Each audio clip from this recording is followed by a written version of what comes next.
Bismillahirrahmanirrahim. Assalamualaikum warahmatullahi wabarakatuh.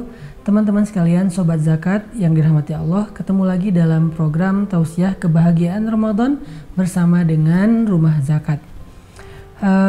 Salah satu masalah anak muda, saya juga pernah ngalamin soalnya, ketika bulan Ramadan itu adalah kita males sahur.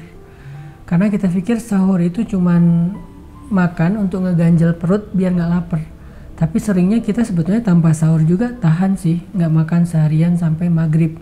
Sehingga akhirnya kita memilih untuk ya udahlah nggak harus sahur, toh saya juga kuat tanpa sahur.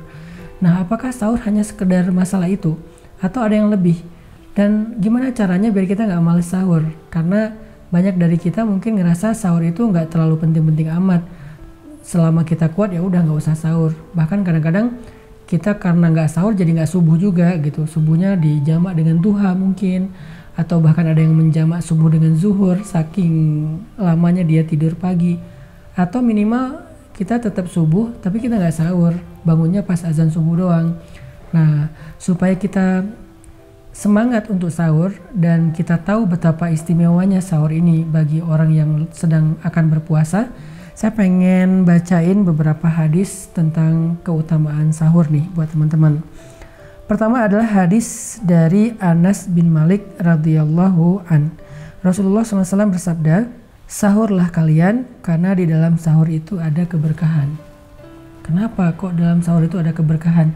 Karena sahur itu manfaatnya bukan cuman kita jadi kenyang dan tahan sampai sore, tetapi juga kita jadi kuat gitu. Dengan kita sahur, insya Allah hari itu kita akan produktif.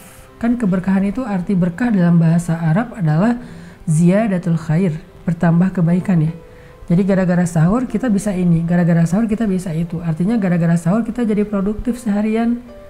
Jadi nggak keganggu dengan lapar dan haus. Memang kita kuat, tapi kita nggak energik gitu. Padahal supaya produktif kita harus energik. Kita nggak usah lagi kepikiran, lemes, ngantuk, lapar, haus, walaupun kuat sih nahan, cuman kayak nggak bisa ngapa-ngapain. Nah, ini nggak produktif. Nah, sahur membuat kita insya Allah lebih produktif kalau sahurnya benar.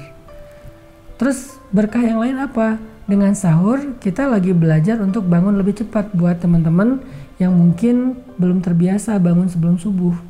Jadi karena kebiasaan sahur selama Ramadan, ziyadatul khair, tambahan kebaikannya adalah kita jadi bisa tahajud. Walaupun cuma 2 rakaat, walaupun cuma baca Al-Ikhlas dan Al-Falaq atau An-Nas, tapi minimal kita bisa membiasakan tahajud sebelum subuh, atau minimal bisa subuh tepat waktu gitu kan.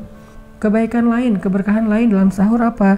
Nah, ini kalau kita baca hadis-hadis yang lain, Nabi juga ngejelasin tentang makna dari berkahnya sahur itu apa aja. Ini salah satunya hadis dari Abu Sa'id Al-Khudri radhiyallahu an. Rasulullah SAW bersabda, sahur itu adalah makanan yang berkah, maka janganlah kalian tinggalkan walaupun cuman sekedar meneguk seteguk air, karena Allah Subhanahu wa Ta'ala dan para malaikat berselawat atas orang-orang yang makan sahur. Jadi makan sahur bukan cuman kenyang, energik, produktif, ternyata dapat salawat dari Allah dan malaikat. Tahu nggak arti salawat dari Allah dan malaikat itu apa? Salawat dari Allah itu 2. Pertama ampunan, kedua kebaikan. Artinya kalau kita membuka hari kita dengan sahur, insya Allah seharian itu kita tuh diampuni dosa terus seharian. Jadi 1 hari penuh tuh Allah ngampuni dosa kita. Dosa ini dicoret, dosa ini dicoret, dosa ini dihapus, dosa ini dihapus. Sepanjang hari dosanya dihapus, satu persatu. Dan Allah berikan kebaikan, rahmah. Yang tadinya harusnya hari kita itu garing, gak ada apa-apa yang istimewa, yang seru, ternyata gara-gara hari itu kita buka dengan sahur, Allah jadikan hari kita itu gak garing lagi, seru, rame, penuh dengan kebaikan, penuh dengan kebahagiaan. Rezeki Allah limpahkan gara-gara makan sahur doang.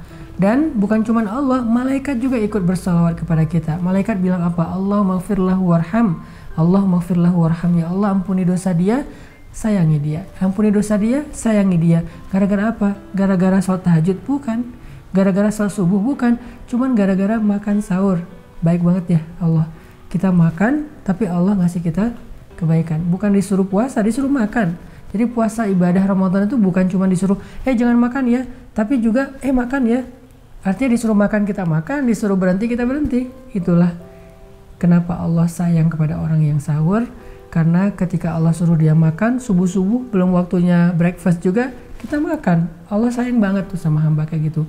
Ini hamba bener ya, disuruh makan subuh-subuh juga dia makan, lagi ngantuk-ngantuk makan, Allah sayang sama dia. Nanti disuruh tahan, udah gak boleh makan lagi ya habis subuh sampai sore, sampai maghrib, dia tahan, Allah sayang juga sama dia. Makanya ibadah puasa itu ibadah yang kata Allah pahalanya Allah sendiri yang akan menyampaikan kepada hamba itu. Malaikat aja nggak tahu pahalanya kayak gimana. Allah sendiri yang tahu. Allah sendiri yang mencatat. Allah sendiri yang akan ngasih tahu kepada hamba tersebut. Dan hamba itu akan bangga banget pas tahu pahala puasanya kayak gimana. Makanya maksimalkan, sempurnakan puasa kita. Jangan cuma tahan makan dan haus, tapi makan. Ketika Allah suruh makan, suruh berhenti. Sahur dan takjil, makan. Sepanjang antara sahur dan takjil suruh berhenti. Taat sama Allah Subhanahu wa taala. Ada lagi hadis tentang keutamaan sahur. Hadis dari Abdullah ibnu Umar radhiyallahu anhuma. Nabi SAW bersabda, Innallaha wa malaikatahu yusalluna 'alal mutasahhirin. Allah dan malaikat berselawat kepada orang-orang yang makan sahur. Mudah-mudahan 3 hadis yang kita baca tadi bikin kita lebih greget buat sahur dan gak meninggalkannya sehari pun. Walaupun kita ngerasa udah biasa puasa, saya mau udah pro lah dengan puasa ini, Senin Kamis, Daud, Ayyamul Bait, tetap bukan soal kuat atau enggak, soal berkah dan soal taat. Allah suruh makan, kita makan, Allah suruh berhenti, kita berhenti, dan soal Allah sayang banget sama orang yang makan sahur. Barakallahu fikum.